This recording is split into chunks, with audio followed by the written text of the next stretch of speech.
ಶ್ರೀ ಗಣಪತಿ ಶಾರದಾ ಗುರುಭ್ಯೋ ನಮಃ. ಉತ್ತರಂ ಯತ್ ಸಮುದ್ರಸ್ಯ ಹಿಮಾದ್ರೇಶ್ಚೈವ ದಕ್ಷಿಣಂ ವರ್ಷಂ ತದ್ಭಾರತಂ ನಾಮ ಭಾರತೀಯತ್ರ ಸಂತತಿ. ಶ್ರೋತೃಗಳಿಗೆ ಶ್ರೀ ಸ್ಕಾಂದ ಮಹಾಪುರಾಣದ ಎರಡನೆಯ ವೈಷ್ಣವ ಖಂಡದ ಮಾರ್ಗಶೀರ್ಷ ಮಹಾತ್ಮ್ಯದ ಬ್ರಹ್ಮ ವಿಷ್ಣು ಸಂವಾದದಲ್ಲಿ ಶ್ರೀ ಕೃಷ್ಣನಾಮ ಮಹಾತ್ಮ್ಯ ವರ್ಣನವೆಂಬ 15ನೆಯ ಅಧ್ಯಾಯಕ್ಕೆ ಸ್ವಾಗತ. ಭಗವಂತನು ಹೇಳುತ್ತಾನೆ, ಪೃಚ್ಛಕರಲ್ಲಿ ಉತ್ತಮನಾದ ಬ್ರಹ್ಮನೇ, ಪೂರ್ವದಲ್ಲಿ ನೀನು ಯಾವ ಯಾವ ಪ್ರಶ್ನೆಗಳನ್ನು ಕೇಳಿದ್ದೆಯೋ ಅವುಗಳಿಗೆಲ್ಲ ಕ್ರಮವಾಗಿ ಉತ್ತರವನ್ನು ಹೇಳುವೆನು. ಶಾಸ್ತ್ರ ನಿಶ್ಚಿತಗಳಾದ ಅವುಗಳನ್ನು ಶ್ರದ್ಧೆಯಿಂದ ಕೇಳು. ಮಾರ್ಗಶೀರ್ಷ ಮಾಸದಲ್ಲಿ ದೇವೋತ್ತಮನಾದ ಕೇಶವನು ಕೀರ್ತಿದೇವಿ ಸಮೇತವಾಗಿರುವನು. ಆದುದರಿಂದ ಹಿಂದೆ ಹೇಳಿರುವ ಪ್ರಕಾರದಿಂದ ಆತನ ಪೂಜೆಯು ಆ ಕಾಲದಲ್ಲಿಯೇ ಮಾಡಲ್ಪಡಬೇಕು. ಒಬ್ಬ ಬ್ರಾಹ್ಮಣನನ್ನು ಹೆಂಡತಿಯೊಡನೆ ಆಹ್ವಾನಿಸಿ ಆತನೇ ಕೇಶವನೆಂದು ಪತ್ನಿಯೇ ಕೀರ್ತಿಯೆಂದು ಅನುಸಂಧಾನ ಮಾಡಿಕೊಂಡು ಆ ದಂಪತಿಗಳನ್ನು ವಿಧಿವತ್ತಾಗಿ ಭಕ್ತನು ವಸ್ತ್ರಭೂಷಣ ಗೋದಾನಾದಿಗಳಿಂದ ಪೂಜಿಸಬೇಕು. ಪುತ್ರನೇ, ದಂಪತಿಗಳು ಪೂಜಿತರಾದರೆ ಖಂಡಿತವಾಗಿಯೂ ನಾನೇ ಪೂಜಿಸಲ್ಪಟ್ಟೆನೆಂದು ತಿಳಿ. ಆದುದರಿಂದ ನನಗೆ ಸಂತೋಷವನ್ನು ಮಾಡುವ ದಂಪತಿಗಳನ್ನು ಆ ಮಾಸದಲ್ಲಿ ಅವಶ್ಯಕವಾಗಿ ಪೂಜೆ ಮಾಡಬೇಕು. ನನಗೆ ಅತ್ಯಂತ ಪ್ರೀತಿಕರಗಳಾದ ಅನೇಕ ವಿಧಗಳಾದ ದಾನಗಳನ್ನು ಮಾಡಬೇಕು. ಗೋದಾನ, ಭೂಮಿದಾನ, ಹಿರಣ್ಯದಾನ, ವಸ್ತ್ರದಾನ, ಶಯ್ಯಾದಾನ, ಭೂಷಣ ದಾನಗಳನ್ನು ಮಾಡುವುದಲ್ಲದೆ ನನ್ನ ಪರಮ ಸಂತೋಷಕ್ಕೆ ವಿಶೇಷ ಕಾರಣವಾದ ಗ್ರಹದಾನವನ್ನು ಮಾಡಬೇಕು. ಸಕಲ ದಾನಗಳಲ್ಲಿಯೂ 3 ದಾನಗಳು ಮಾತ್ರ ವಿಶೇಷ ಫಲದಾಯಕಗಳೆಂದು ಹೇಳಲ್ಪಟ್ಟಿರುವವು. ಅವುಗಳೇ ಭೂದಾನ, ಗೋದಾನ ಮತ್ತು ವಿದ್ಯಾದಾನಗಳು. ಈ 3 ದಾನಗಳನ್ನು ಮಾಡುವುದರಿಂದ ನನಗೆ ಅಪರಿಮಿತವಾದ ಸಂತೋಷ ಉಂಟಾಗುವುದು. ಆದುದರಿಂದ ಶುಭವಾದ ಈ ದಾನತ್ರಯವು ಮಾರ್ಗಶೀರ್ಷ ಮಾಸದಲ್ಲಿ ಪ್ರತಿಯೊಬ್ಬ ಮಾನವನಿಗೂ ಅವಶ್ಯ ಕರ್ತವ್ಯವಾಗಿರುವುದು. ಎಲೈ ಪಾಪರಹಿತನೇ, ಸ್ನಾನದ ವಿಧಿಯು ನನ್ನಿಂದ ಮೊದಲೇ ಸಾಂಗವಾಗಿ ಹೇಳಲ್ಪಟ್ಟಿರುವುದು. ಪೂಜೆ, ಸ್ನಾನ ಮತ್ತು ದಾನ ಇವುಗಳೇ ವಿಧಿಸಹಿತಗಳೆನ್ನುವುದರಲ್ಲಿ ಸಂದೇಹವಿಲ್ಲ. ಯಾವನು ಮಾರ್ಗಶೀರ್ಷ ಮಾಸವನ್ನೆಲ್ಲ ಏಕಭುಕ್ತದಿಂದಲೇ ಕಳೆಯುತ್ತಾ ಭಕ್ತಿಯಿಂದ ನಿತ್ಯವೂ ಬ್ರಾಹ್ಮಣೋತ್ತಮರಿಗೆ ಭೋಜನವನ್ನು ಮಾಡಿಸುತ್ತಿರುವನು, ಅವನಿಗೆ ವ್ಯಾಧಿಗಳಾಗಲಿ ಪಾಪಗಳಾಗಲಿ ಸೋಕಲಾರವು. ಆತನು ಕೃಷಿ ಭೂಮಿಗೆ ಒಡೆಯನು, ಬಹು ಧನವಂತನು, ಬಹುಧಾನ್ಯ ಸಮನ್ವಿತನು ಆಗುವನು. ಈ ವಿಷಯದಲ್ಲಿ ಹೆಚ್ಚು ಹೇಳುವುದರಿಂದೇನು? ನಾನು ಹೇಳುವ ಅತ್ಯಂತ ಗುಹ್ಯವಾದ ವಿಷಯವನ್ನು ಕೇಳು. ಎಲೈ ಪ್ರಿಯಸುತನೆ, ಅಗ್ನಿ ಮತ್ತು ಬ್ರಾಹ್ಮಣರಿಬ್ಬರೂ ನನಗೆ ಮುಖಗಳು. ಬ್ರಾಹ್ಮಣನೆಂಬ ಮುಖವೇ ಶ್ರೇಷ್ಠವೆನಿಸಿರುವಷ್ಟು ಅಗ್ನಿಮುಖವು ಪ್ರಸಿದ್ಧವಲ್ಲವು. ಬ್ರಾಹ್ಮಣನೆಂಬ ಮುಖದಲ್ಲಿ ಹೋಮ ಮಾಡಿದುದು ಕೋಟಿ ಗುಣಿತ ಫಲವನ್ನು ಕೊಡುವುದು. ಏಕೆಂದರೆ ಅಗ್ನಿ ಎಂಬ ಮುಖವು ಬ್ರಾಹ್ಮಣರ ಅಧೀನವೇ ಆಗಿರುವುದು. ಬ್ರಾಹ್ಮಣರು ಮಾತ್ರ ಯಾವಾಗಲೂ ಸ್ವತಂತ್ರರಾಗಿರುವವರೇ ಅಲ್ಲವೇ? ಪುತ್ರನೇ, ಸಕ್ಕರೆಯಿಂದಲೂ ತುಪ್ಪದಿಂದಲೂ ಮಾಡಿ ಚಂದ್ರಮಂಡಲದಂತೆ ಸ್ವಚ್ಛವಾಗಿರುವ ಪಾಯಸವು ಬ್ರಾಹ್ಮಣ ಮುಖದಲ್ಲಿ ಹೋಮ ಮಾಡಲ್ಪಡಬೇಕು. ಅದೇ ನನಗೆ ಸಂತೋಷಕರವಾದುದು. ಬ್ರಹ್ಮದೇವನೇ, ಪತ್ನಿ ಪುತ್ರಾದಿಗಳ ಸುಖವನ್ನು ಅಪೇಕ್ಷಿಸುವೆಯಾದರೆ ನನಗೆ ಸಂತೋಷವನ್ನು ಉಂಟು ಮಾಡುವಂತೆ ಸ್ವಚ್ಛಗಳಾದ ದೋಸೆಗಳು, ಮೋದಕಗಳು, ಕೋಕರಸಗಳು, ಏಣಿಗಳು, ಜಿಲೇಬಿಗಳು ಮುಂತಾದ ಭಕ್ಷ್ಯ ಭೋಜ್ಯಗಳಿಂದ ಬ್ರಾಹ್ಮಣನ ಮುಖದಲ್ಲಿ ಹೋಮ ಮಾಡಬೇಕು. ಕುಮುದಗಳಿಗೆ ಸಮನಾದ ಕಾಂತಿ ಸೌರಭ್ಯಗಳಿಂದ ಕೂಡಿದ ನಿರ್ಮಲವಾದ ಅನ್ನದಿಂದಲೂ ಹೆಸರು ಬೇಳೆಗಳಿಂದಲೂ ಹೆಚ್ಚಾಗಿ ಸುವಾಸನೆಯಿಂದ ಕೂಡಿದ ಸಾಸುವೆಯನ್ನು ಒಗ್ಗರಿಸಿದ ಉಪಹಾರಗಳಿಂದಲೂ ಮಾರ್ಗಶೀರ್ಷ ಮಾಸದಲ್ಲಿ ಬ್ರಾಹ್ಮಣೋತ್ತಮರ ಮುಖವೆಂಬ ಅಗ್ನಿಯಲ್ಲಿ ಹೋಮವನ್ನು ಮಾಡು.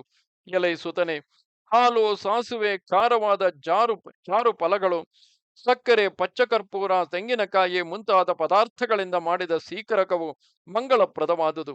ಓ ಚತುರ್ಮುಖ, ಪರಿಶುದ್ಧಗಳು, ಮನೋಹರಗಳು, ಅಪೇಕ್ಷಿತಗಳು ಆದ ಅನೇಕ ವ್ಯಂಜನಗಳು ಮಾರ್ಗಶೀರ್ಷ ಮಾಸದಲ್ಲಿ ಬ್ರಾಹ್ಮಣರಿಗೋಸ್ಕರವಾಗಿ ಸಿದ್ಧಗೊಳಿಸಲ್ಪಡಬೇಕು. ನನಗೆ ಪ್ರಿಯತಮವಾದ ಶೀಕರಣೆಯನ್ನು ಮಾಡಬೇಕು ಮತ್ತು ಬ್ರಾಹ್ಮಣರಿಗೆ ಪ್ರಿಯಗಳಾದ ಇತರ ಪದಾರ್ಥಗಳನ್ನು ಮಾಡಿಸಬೇಕು. ಇಂತು ಎಲ್ಲವನ್ನೂ ಸಿದ್ಧಗೊಳಿಸಿ ಅತ್ಯಂತ ಶ್ರದ್ಧೆಯಿಂದ ಬ್ರಾಹ್ಮಣರಿಗೆ ಭೋಜನವನ್ನು ಮಾಡಿಸಬೇಕು. ಆ ಬ್ರಾಹ್ಮಣೋತ್ತಮರು ಷಡ್ರಸಗಳನ್ನು ಸವಿಯುತ್ತಾ ಎಷ್ಟೆಷ್ಟು ಸಂತೋಷಗೊಳ್ಳುವರೋ ಅಷ್ಟು ಭೂಲೋಕದಲ್ಲಿ ದುರ್ಲಭವಾದ ಸಂತೋಷವು ನನಗೆ ಭಕ್ತನಲ್ಲಿ ಉಂಟಾಗುವುದು. ಆದುದರಿಂದ ಪ್ರತಿಯೊಂದನ್ನು ಬ್ರಾಹ್ಮಣನು ಹೇಗೆ ತೃಪ್ತಿಗೊಳ್ಳುವನೋ ಹಾಗೆಯೇ ಮಾಡಬೇಕು. ಅವರು ಸಂತುಷ್ಟರಾದರೆ ನಾನು ಸಂತೋಷ ಪಡುವೆನು ಎಂಬುದರಲ್ಲಿ ಸಂಶಯವಿಲ್ಲ. ಎಲೈ ಚತುರಾನನನೇ, ನನ್ನ ಮಾತುಗಳಲ್ಲಿ ನಂಬಿಕೆಯುಳ್ಳವನಾಗು. ನಾನು ನಿನಗೆ ಸುಳ್ಳನ್ನು ಹೇಳುವುದಿಲ್ಲ. ನಿನ್ನ ಶ್ರೇಯಸ್ಸಿಗಾಗಿಯೇ ನಾನು ಅತ್ಯಂತ ಗೂಢತರವಾದ ಈ ವಿಷಯವನ್ನು ಹೇಳಿರುವೆನು. ಆ ಬ್ರಾಹ್ಮಣರು ಕೋಪಗೊಂಡರು, ಭಾಗವತನನ್ನು ಹೊಡೆದರು. ನನ್ನ ಪ್ರೀತಿಯನ್ನು ಸಂಪಾದಿಸಲೆಳೆಸುವವನು ಅವರಿಗೆ ಕೂಡ ನಮಸ್ಕಾರವನ್ನು ಮಾಡಲೇಬೇಕು. ಎಲೈ ಪುತ್ರನೇ, ಇಂತು ಬ್ರಾಹ್ಮಣ ಭೋಜನಾದಿಗಳನ್ನು ಯಾವಾಗಲೂ ಮಾಡಬೇಕು. ಮಾರ್ಗಶೀರ್ಷ ಮಾಸದಲ್ಲಿ ವಿಶೇಷವಾಗಿ ಈ ನಿಯಮವನ್ನು ಪಾಲಿಸಬೇಕು. ಆಗ ಏನನ್ನು ಭೋಜನ ಮಾಡಬೇಕೆಂದು ನೀನು ಮೊದಲು ಕೇಳಿದ ಪ್ರಶ್ನೆಗೆ ಈಗ ಆಗ ಏನನ್ನು ಭೋಜನ ಮಾಡಬೇಕೆಂದು ನೀನು ಮೊದಲು ಕೇಳಿದ ಪ್ರಶ್ನೆಗೆ ಉತ್ತರವನ್ನು ಕೇಳು. ನನ್ನಲ್ಲಿ ಭಕ್ತಿಯನ್ನಿಟ್ಟಿರುವವರು ನನಗಿತ್ತ ನೈವೇದ್ಯದ ಶೇಷವನ್ನು ಮಾತ್ರ ಊಟ ಮಾಡಬೇಕು. ಪುತ್ರನೇ, ನನ್ನ ನೈವೇದ್ಯವು ಶುದ್ಧಿಯನ್ನುಂಟು ಮಾಡುವುದು, ಪಾಪಿಗಳಿಗೆ ಮೋಕ್ಷದಾಯಕವಾದುದು ಆಗಿರುವುದು. ನನ್ನ ನೈವೇದ್ಯಾನ್ನವನ್ನು ಯಾವನು ಪ್ರತಿದಿನದಲ್ಲಿಯೂ ಸ್ವೀಕರಿಸುತ್ತಿರುವನೋ ಅವನಿಗೆ ಪ್ರತಿಯೊಂದು ತುತ್ತಿಗೂ 100 ಚಾಂದ್ರಾಯಣಗಳನ್ನು ಆಚರಿಸಿದ ಪುಣ್ಯವು ಲಭಿಸುವುದು. ನನ್ನ ಯಜ್ಞಾವಶೇಷ ಮತ್ತು ನೈವೇದ್ಯಾವಶೇಷ ಇವೆರಡೇ ನನ್ನ ಭಕ್ತರಿಗೆ ಭೋಜನ ಪದಾರ್ಥಗಳು. ಅವರಿಗೆ ಮತ್ತೆ ಯಾವುದು ಆಹಾರವಾಗಲಾರದು. ಇತರ ಪದಾರ್ಥಗಳನ್ನು ಸೇವಿಸಿದರೆ ಆ ಅಪರಾಧವನ್ನು ಚಾಂದ್ರಾಯಣ ವ್ರತಾಚರಣೆಯಿಂದ ಕಳೆದುಕೊಳ್ಳಬೇಕು. ಯಾವನು ಅನ್ನಪಾನಾದಿಗಳನ್ನು ನನಗೆ ಅರ್ಪಿಸದೆ ಭೋಜನ ಮಾಡುವನೋ ಅವನು ತಿನ್ನುವ ಅನ್ನವು ನಾಯಿಯ ಅಮೇಧ್ಯಕ್ಕೆ ಸಮಾನವಾದುದು ಮತ್ತು ಪಾನವು ಹೆಂಡಕ್ಕೆ ಸಮಾನವಾದುದು. ಎಲೈ ಪುತ್ರನೇ, ಆದುದರಿಂದ ಅನ್ನಪಾನಗಳೇ ಮೊದಲಾದ ಸಕಲ ಪದಾರ್ಥಗಳನ್ನು ಮೊದಲು ನನಗೆ ಅರ್ಪಿಸಬೇಕು. ಬಳಿಕ ಅವುಗಳನ್ನು ಅತ್ಯಂತ ಭಕ್ತಿಯಿಂದ ಭೋಜನ ಮಾಡುವುದರಿಂದ ಅಶುಚಿಯಾದವನು ಕೂಡ ಪರಿಶುದ್ಧನಾಗುವನು. ನನ್ನ ನೈವೇದ್ಯವು ದುಷ್ಕೃತ್ಯ ನಿರತರಿಗೂ ಕೂಡ ಸಕಲ ತೀರ್ಥಗಳ ಮತ್ತು ಯಜ್ಞಗಳ ಫಲವನ್ನು ಕೊಡುವುದು. ಕಲಿಕೃತ ಸಕಲ ದೋಷಗಳನ್ನು ಹೋಗಲಾಡಿಸುವುದು ಮತ್ತು ಸದ್ಗತಿಯನ್ನು ಕೊಡುವುದು. ನನ್ನ ಭಕ್ತನು ಇತರ ದೇವತೆಗಳಿಗೆ ಮಾಡಿದ ನೈವೇದ್ಯವನ್ನು ಸೇವಿಸಬಾರದು. ವಿಷ್ಣು ಭಕ್ತರಲ್ಲದವರ ಮನೆಯಲ್ಲಿ ಮಾಡಿದ ಪಕ್ವಾನ್ನಗಳನ್ನು ತಿನ್ನುವುದರಿಂದ ಭಾಗವತನಾದವನು ನರಕವನ್ನು ಹೊಂದುವನು. ಇನ್ನು ಹರಿದಿನಗಳಲ್ಲಿ ಏನನ್ನು ಹೇಳಬೇಕೆಂಬುದನ್ನು ಕೇಳಿದೆಯಲ್ಲವೇ? ಅದರ ಉತ್ತರವನ್ನು ಶಾಂತ ಮನಸ್ಕನಾಗಿ ಕೇಳು. ಈ ವಿಷಯವು ಅತ್ಯಂತ ಗುಹ್ಯತಮವಾದರೂ ನಿನ್ನಲ್ಲಿರುವ ಪ್ರೀತಿಯಿಂದ ವಿಸ್ತಾರವಾಗಿ ತಿಳಿಸುವೆನು. ಮಾರ್ಗಶೀರ್ಷ ಮಾಸದಲ್ಲಿ ವಿಶೇಷವಾಗಿ ಕೃಷ್ಣ ಕೃಷ್ಣ ಎಂದು ನನ್ನ ನಾಮವನ್ನೇ ಯಾವಾಗಲೂ ನುಡಿಯುತ್ತಿರಬೇಕು. ಆ ನಾಮವೇ ನನಗೆ ವಿಶೇಷ ಸಂತೋಷವನ್ನುಂಟು ಮಾಡುವುದು. ಪುತ್ರನೇ, ನನ್ನದೊಂದು ಪ್ರತಿಜ್ಞೆ ಇರುವುದು. ಅದನ್ನು ಯಾವ ದೇವತೆಗಳು ದಾನವರು ತಿಳಿದಿಲ್ಲ. ಯಾವನು ಮನಸ್ಸಿನಿಂದಲೂ ವಾಕ್ಯನಿಂದಲೂ ಶರೀರದಿಂದಲೂ ನನ್ನನ್ನೇ ಶರಣು ಹೊಂದಿರುವನೋ ಅವನು ಈ ಲೋಕದಲ್ಲಿ ಸಕಲ ಭೋಗಭಾಗ್ಯಗಳನ್ನು ಹೊಂದುವನು. ನನಗೆ ಪ್ರಿಯೆಯಾದ ಲಕ್ಷ್ಮಿಯನ್ನು, ಸರ್ವೋತ್ಕೃಷ್ಟವಾದ ವೈಕುಂಠವನ್ನು ಪಡೆಯುವನು. ಕೃಷ್ಣ ಕೃಷ್ಣ ಎಂಬುದಾಗಿ ಸರ್ವಕಾಲಗಳಲ್ಲಿಯೂ ಯಾವನು ನನ್ನನ್ನೇ ಸ್ಮರಿಸುತ್ತಿರುವನೋ ಜಲವನ್ನು ಭೇದಿಸಿ ಮೇಲಕ್ಕೆದ್ದ ಪದ್ಮದಂತಿರುವ ಅವನನ್ನು ನಾನು ನರಕದಿಂದ ಉದ್ಧರಿಸುವೆನು. ಎಲೈ ವತ್ಸನೆ, ಹಾಸ್ಯಕ್ಕಾಗಲಿ ಗರ್ವದಿಂದಾಗಲಿ ಮೌಢ್ಯದಿಂದಾಗಲಿ ಲೋಭದಿಂದಾಗಲಿ ಹಠದಿಂದಾಗಲಿ ಯಾವನು ನನ್ನ ನಾಮವನ್ನು ಜಪಿಸುವನೋ ಅವನೇ ನನ್ನ ಭಕ್ತನು.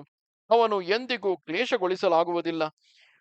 ಯಾವ ಜನರು ಮೃತ್ಯುವು ಸನ್ನಿಹಿತವಾದಾಗಲಾದರೂ ನನ್ನ ನಾಮವನ್ನು ಪಠಿಸುವರೋ ಅವರು ಜನ್ಮಾರಭ್ಯ ಪಾಪಗಳನ್ನು ಮಾಡಿದ್ದರು ನನ್ನ ಆ ನಾಮದ ಬಲದಿಂದ ಯಮನನ್ನು ಎಂದಿಗೂ ನೋಡಲಾರರು. ಪೂರ್ವ ವಯಸ್ಸಿನಲ್ಲಿ ಅನೇಕ ಪಾತಕಗಳನ್ನು ಅನೇಕ ವೇಳೆ ಮಾಡಿದ್ದರು ಅಂತ್ಯಕಾಲದಲ್ಲಿ ಶ್ರೀಕೃಷ್ಣನೆಂಬ ನನ್ನ ನಾಮವನ್ನು ಸ್ಮರಿಸುವುದರಿಂದ ಮಾನವನು ನಿಸ್ಸಂಶಯವಾಗಿಯೂ ನನ್ನನ್ನೇ ಸೇರುವನು. ಮರಣವು ಸನ್ನಿಹಿತವಾಗಿರಲು ಮಹಾತ್ಮನಾದ ಕೃಷ್ಣನಿಗೆ ನಮಸ್ಕಾರವು ಎಂಬುದಾಗಿ ಅಜ್ಞಾನದಲ್ಲಿ ನುಡಿದರೂ ಕೂಡ ಆ ಮನುಷ್ಯನು ಶಾಶ್ವತವಾದ ವೈಕುಂಠ ಪದವಿಯನ್ನು ಪಡೆಯುವನು. ಶ್ರೀಕೃಷ್ಣನ ನಾಮವನ್ನು ಉಚ್ಚರಿಸುತ್ತಲೇ ಯಾವನು ಪ್ರಾಣಗಳನ್ನು ತ್ಯಜಿಸುವನೋ ಅವನು ಸ್ವರ್ಗಕ್ಕೆ ಪ್ರಯಾಣ ಮಾಡುತ್ತಿರುವುದನ್ನು ಯಮನು ದೂರದಲ್ಲಿಯೇ ನಿಂತು ನೋಡುತ್ತಿರುವನು. ಮಗನೇ, ಸ್ಮಶಾನದಲ್ಲಿಯಾಗಲಿ ಬೀದಿಯಲ್ಲಾಗಲಿ ಕೃಷ್ಣ ಕೃಷ್ಣ ಎಂಬುದಾಗಿ ನನ್ನ ನಾಮವನ್ನು ಉಚ್ಚರಿಸುತ್ತಾ ಯಾವನು ಸಾಯುವನೋ ಅವನು ನನ್ನನ್ನೇ ಪಡೆಯುವುದರಲ್ಲಿ ಸಂದೇಹವಿಲ್ಲ. ಯಾವ ಮಾನವನು ನನ್ನ ಭಕ್ತರ ದರ್ಶನವನ್ನು ಮಾಡುತ್ತಾ ಮರಣವನ್ನು ಹೊಂದುವನೋ ಅವನು ಎಲ್ಲಿದ್ದರೂ ನನ್ನ ಸ್ಮರಣೆ ಇಲ್ಲದೆಯೂ ಕೂಡ ಮೋಕ್ಷವನ್ನು ಪಡೆಯುವನು. ಪುತ್ರನೇ, ಭಯಂಕರವಾಗಿ ಪ್ರಜ್ವಲಿಸುತ್ತಿರುವ ಪಾಪಗಳೆಂಬ ಬೆಂಕಿಯ ದೆಸೆಯಿಂದ ನೀನು ಭಯಪಡಬೇಡ. ಶ್ರೀಕೃಷ್ಣನ ನಾಮವೆಂಬ ಮೇಘದಿಂದ ಬೀಳುತ್ತಿರುವ ನೀರಿನ ಹನಿಗಳಿಂದ ಆ ದಾವಾನಲವು ನಿಶೇಷವಾಗಿ ಆರಿ ಹೋಗುವುದು. ಕಲಿಯುಗವೆಂಬ ತೀಕ್ಷ್ಣ ದಂಷ್ಟ್ರಾಯುಧಗಳುಳ್ಳ ಕಾಲ ಸರ್ಪಕ್ಕೆ ಮಾನವನು ಏಕೆ ಹೆದರಬೇಕು? ಶ್ರೀ ಕೃಷ್ಣನಾಮವೆಂಬ ಕಾಷ್ಟದಲ್ಲಿ ಹುಟ್ಟಿದ ಬೆಂಕಿಯು ಅದನ್ನು ಸುಟ್ಟು ನಾಶ ಮಾಡುವುದು. ಪಾಪವೆಂಬ ಅಗ್ನಿಯಲ್ಲಿ ಸುಡಲ್ಪಟ್ಟು ಸತ್ಕರ್ಮ ವ್ಯಾಪಾರ ವರ್ಜಿತರಾದವರಿಗೆ ಶ್ರೀ ಕೃಷ್ಣ ಸ್ಮರಣೆಯೊಂದಲ್ಲದೆ ಮತ್ತೆ ಬೇರೆ ಯಾವ ಔಷಧವೂ ದೊರೆಯಲಾರದು. ಪ್ರಯಾಗದಲ್ಲಿ ಗಂಗಾ ಪ್ರವಾಹದಂತೆಯೂ ಶುಕ್ಲ ತೀರ್ಥದಲ್ಲಿ ನರ್ಮದಾ ನದಿಯಂತೆಯೂ ಕುರುಕ್ಷೇತ್ರದಲ್ಲಿ ಸರಸ್ವತಿಯಂತೆಯೂ ಶ್ರೀ ಕೃಷ್ಣನಾಮ ಸ್ಮರಣೆಯು ಮೋಕ್ಷದಾಯಕವಾದುದು. ಸಂಸಾರವೆಂಬ ಸಮುದ್ರದಲ್ಲಿ ಬಿದ್ದು ಮಹಾಪಾತಕಗಳೆಂಬ ಅಲೆಗಳ ಹೊಡೆತಕ್ಕೆ ಸಿಕ್ಕಿ ನರಳುತ್ತಿರುವ ಮನುಷ್ಯರಿಗೆ ಶ್ರೀ ಕೃಷ್ಣ ಸ್ಮರಣೆಯಲ್ಲದೆ ಬೇರೆ ಉದ್ಧಾರೋಪಾಯವಿಲ್ಲ. ಪಾಪಿಗಳಾದ ಮಾನವರು ಅಪೇಕ್ಷಿಸದಿದ್ದರೂ ಮೃತ್ಯುವು ಖಂಡಿತವಾಗಿಯೂ ಸಂಭವಿಸುವುದು. ಮರಣ ಕಾಲದಲ್ಲಿ ಪರಲೋಕಕ್ಕೆ ಪ್ರಯಾಣ ಮಾಡುವವರಿಗೆ ಶ್ರೀಕೃಷ್ಣ ಸ್ಮರಣೆಯಲ್ಲದೆ ಮತ್ತೆ ಯಾವ ಪಾಥೇಯವೂ ಸಂಗಡ ಬರುವುದಿಲ್ಲ. ಎಲೈ ಪುತ್ರನೇ, ಯಾವನ ಮನೆಯಲ್ಲಿ ಸರ್ವಕಾಲಗಳಲ್ಲಿಯೂ ಕೃಷ್ಣನಾಮ ಸಂಕೀರ್ತನವು ನಡೆಯುತ್ತಿರುವುದೋ ಅಲ್ಲಿಯೇ ಗಯೆ, ಕಾಶಿ, ಪುಷ್ಕರ, ಕುರುಜಾಂಗಲ ಮುಂತಾದ ಸಕಲ ಕ್ಷೇತ್ರಗಳು ಸನ್ನಿಹಿತಗಳಾಗಿರುವವು.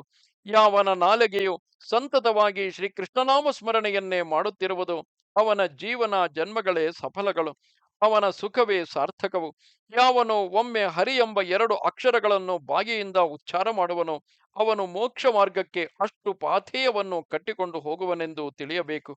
ಈ ನನ್ನ ನಾಮದಲ್ಲಿ ಎಷ್ಟು ಪಾಪಗಳನ್ನು ನಾಶ ಮಾಡುವ ಶಕ್ತಿ ಇರುವುದೋ ಅಷ್ಟು ಪಾಪಗಳನ್ನು ಯಾವ ಪಾತಕಿಯೂ ಮಾಡಲಾರನು. ಯಾವನು ಶ್ರೀಕೃಷ್ಣನಾಮ ಸಂಕೀರ್ತನೆಯನ್ನು ಮಾಡುವನೋ ಅವನಿಗೆ ದೇಹ ವ್ಯಾಧಿಗಳಾಗಲಿ, ಮಾನಸಿಕ ವ್ಯಥೆಗಳಾಗಲಿ, ಪಾಪ ಲೇಪವಾಗಲಿ, ಚಿತ್ತ ವಿಕ್ಷೇಪವಾಗಲಿ ಎಂದಿಗೂ ಉಂಟಾಗಲಾರವು.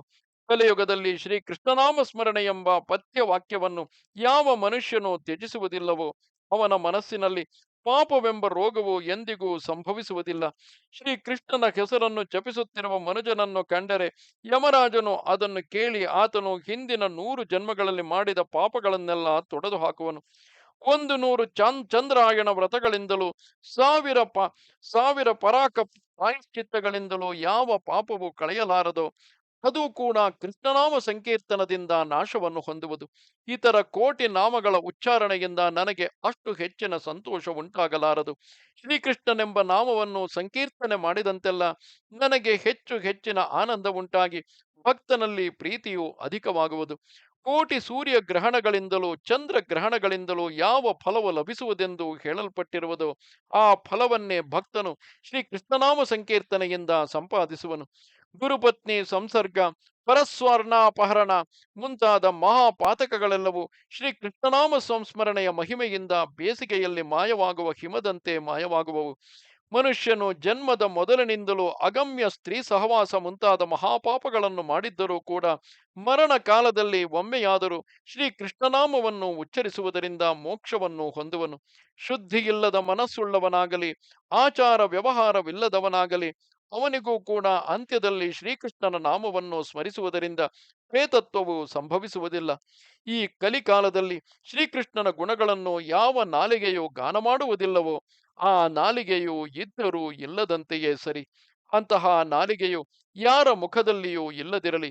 ನನ್ನ ಮುಖದಲ್ಲಾಗಲಿ ಮತ್ತೊಬ್ಬರ ಮುಖದಲ್ಲಾಗಲಿ ಯಾವ ನಾಲಿಗೆಯು ನನ್ನ ಮುಖದಲ್ಲಾಗಲಿ ಮತ್ತೊಬ್ಬನ ಮುಖದಲ್ಲಾಗಲಿ ಯಾವ ನಾಲಿಗೆಯು ಶ್ರೀಕೃಷ್ಣ ಗುಣಗಳ ಕೀರ್ತನೆಯನ್ನು ಮಾಡುವುದೋ ಅದು ಪ್ರತಿಯೊಬ್ಬನ ವಿಶೇಷ ವಂದನೆಗೆ ಅರ್ಹವಾಗಿರುವುದು. ಯಾವನ ಮುಖದಲ್ಲಿ ಹಗಲು ರಾತ್ರಿಗಳೆನ್ನದೆ ಶ್ರೀಕೃಷ್ಣನ ಗುಣಗಳು ಕೀರ್ತಿಸಲ್ಪಡುವುದಿಲ್ಲವೋ ಅವನ ಮುಖದಲ್ಲಿರುವುದು ಜಿಹ್ವೆಯ ರೂಪದಿಂದ ಕಾಣುವ ಪಾಪದ ಬಳ್ಳಿ ಎಂದೇ ತಿಳಿಯಬೇಕು. ಯಾವನ ಮುಖವು ನಿರಂತರವೂ ಕೃಷ್ಣನಾಮದ ಜಪವನ್ನು ಮಾಡುವುದಿಲ್ಲವೋ ಅವನ ನಾಲಿಗೆಯು ಅನೇಕ ರೋಗಗಳಿಗೆ ತುತ್ತಾಗಿ 100 ಖಂಡಗಳಾಗಿ ಕತ್ತರಿಸಿ ನೆಲಕ್ಕೆ ಬೀಳಲಿ. ಶ್ರೀ ಕೃಷ್ಣನಾಮದ ಈ ಮಹಾತ್ಮೆಯನ್ನು ಹಾಸಿಗೆಯಿಂದೆದ್ದು ಪ್ರಾತಃ ಕಾಲದಲ್ಲಿ ಯಾವನು ಪಠಿಸುವನೋ ಅವನಿಗೆ ನಾನು ಸಕಲ ಶ್ರೇಯಸ್ಸುಗಳನ್ನು ಕೊಡುವೆನು ಎಂಬುದರಲ್ಲಿ ಸಂದೇಹವಿಲ್ಲ. ಶ್ರೀ ಕೃಷ್ಣನಾಮ ಮಹಾತ್ಮೆಯುಳ್ಳ ಈ ಅಧ್ಯಾಯವನ್ನು ಪ್ರತಿದಿನದ ಪ್ರಾತಃ ಕಾಲ, ಮಧ್ಯಾಹ್ನ, ಸಾಯಂಕಾಲ ಸಮಯಗಳಲ್ಲಿ ಯಾವನು ಪಠನ ಮಾಡುವನೋ ಅವನು ಈ ಲೋಕದಲ್ಲಿ ಸಕಲ ಇಷ್ಟಾರ್ಥಗಳನ್ನು ಅನುಭವಿಸಿ ದೇಹವನ್ನು ಬಿಟ್ಟ ಮೇಲೆ ಉತ್ತಮ ಗತಿಯನ್ನು ಹೊಂದುವನು. ಇಲ್ಲಿಗೆ 81,000 ಶ್ಲೋಕಗಳ ಸಂಹಿತೆಯೆಂದು ಪ್ರಸಿದ್ಧವಾದ ಶ್ರೀ ಸ್ಕಾಂದ ಮಹಾಪುರಾಣದ 2ನೆಯ ವೈಷ್ಣವ ಖಂಡದ ಮಾರ್ಗಶೀರ್ಷ ಮಹಾತ್ಮ್ಯದ ಬ್ರಹ್ಮ ವಿಷ್ಣು ಸಂವಾದದಲ್ಲಿ ಶ್ರೀ ಕೃಷ್ಣನಾಮ ಮಹಾತ್ಮ್ಯ ವರ್ಣನವೆಂಬ 15ನೆಯ ಅಧ್ಯಾಯವು ಮುಗಿದುದು.